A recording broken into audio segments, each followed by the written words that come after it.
Esta es la 25ª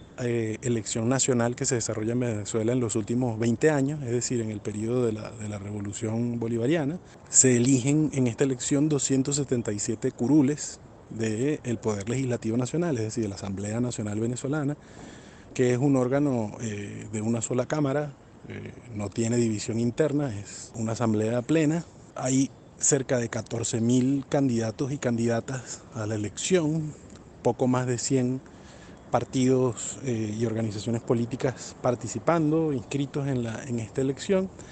La gran mayoría de ellos son de oposición al gobierno. Las elecciones legislativas en Venezuela son cada 5 años. La última fue en el 2015 y la mayoría la ganó la oposición venezolana, la derecha venezolana.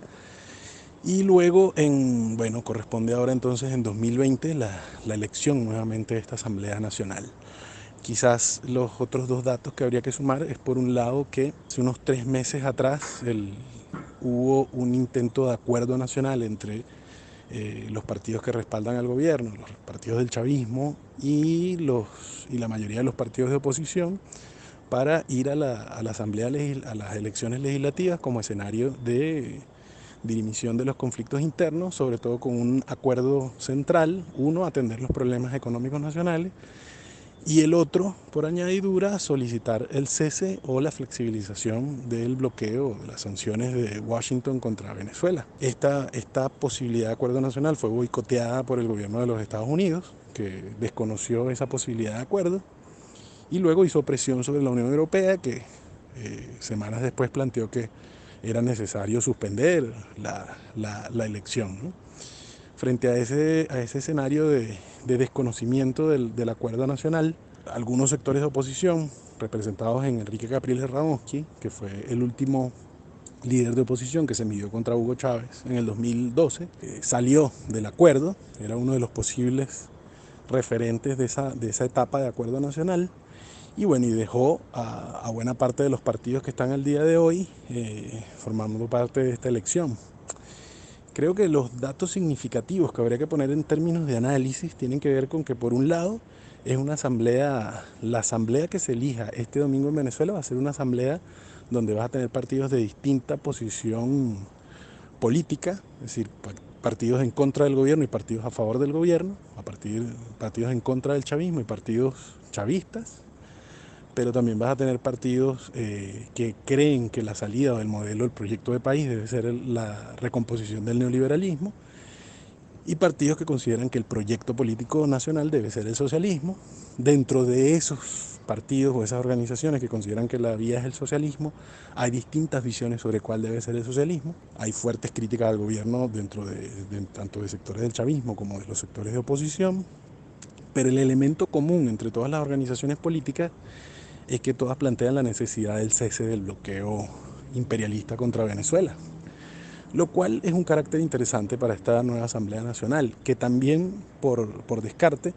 nos plantea que la oposición entonces venezolana, los partidos de la oposición venezolana se dividen entre los que están en contra del bloqueo, que estarán representados en esta elección, y los que están a favor del bloqueo, que en este momento no están haciendo política en el país, sino que están haciendo lobby en otros países para tratar de fortalecer la condición de bloqueo. El segundo elemento es que Washington tiene en esta elección un quiebre con relación a su política nacional, que veremos, internacional, perdón, con Venezuela, que veremos cómo se reconfigura, porque hasta ahora la política de intervención de los Estados Unidos en la última etapa se ha centrado sobre la tesis de un presidente de la Asamblea Nacional, que es el supuesto presidente interino del país, reconocido por ellos y otras naciones que ellos han logrado alinear. Pero en el momento en que se elige otra Asamblea Nacional, ya esa figura no tiene sentido. ¿Cuál va a ser el planteamiento que va a hacer Washington? Va a decir: no reconocemos nada de lo que pasa, este sigue siendo el presidente de la Asamblea Nacional,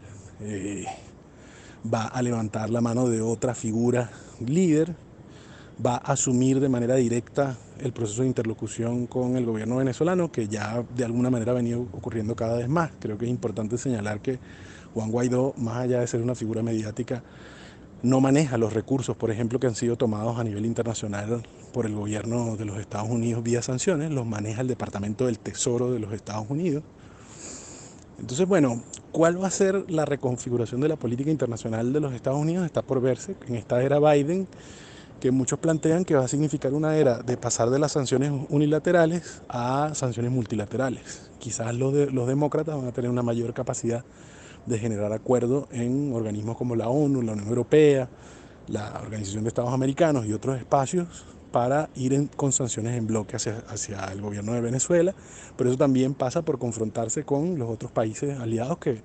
defienden la soberanía venezolana, ¿no?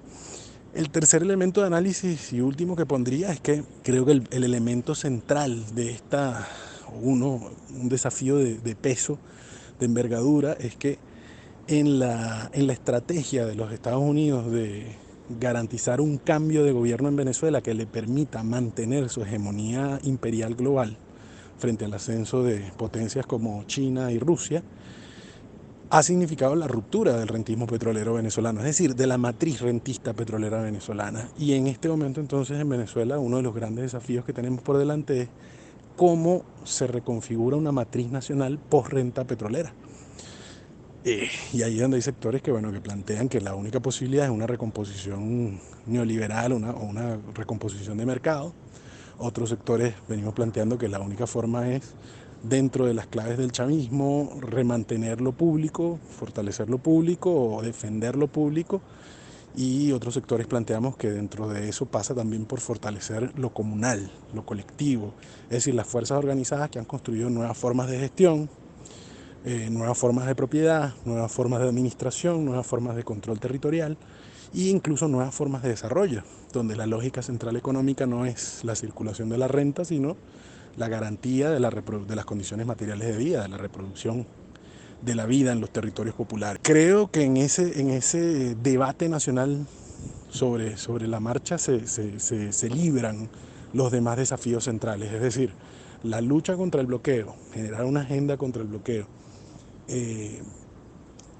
generar una contraofensiva a la estrategia que venga desarrollando Washington para poder operar el bloqueo, para mantener el bloqueo contra Venezuela y al mismo tiempo construir una matriz nacional post dependencia de la renta petrolera, son los tres desafíos centrales que tenemos en este momento en Venezuela. Y bueno, me atrevería a decir tanto al pueblo argentino como a los pueblos en general del mundo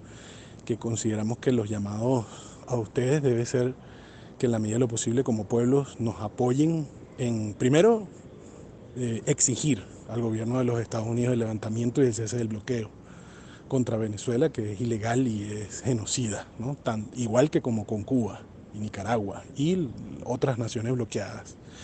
Segundo, exigirle a cualquier organización política o gobierno que debe exigirle a los factores políticos venezolanos que vuelvan al terreno de la política venezolana. Es decir, los problemas en Venezuela deben resolverse a través de elecciones, a través de los mecanismos que establece la Constitución venezolana. Y bueno, y lo tercero creo que es en términos ya de pueblos, necesitamos construir mecanismos de articulación para poder relevantar las banderas de los proyectos alternativos, ¿no? Frente a un proyecto que está en crisis, porque además el rentismo petrolero venezolano es parte del acomodo global del capitalismo, y frente a eso entonces estamos frente a la crisis civilizatoria del capital, que es un elemento común para todos nuestros pueblos. La pregunta de cómo construir un modelo alternativo es una pregunta para toda la región y para todo el globo. En ese sentido necesitamos avanzar en las capacidades de integración de los pueblos para definir la respuesta de manera conjunta a esas preguntas.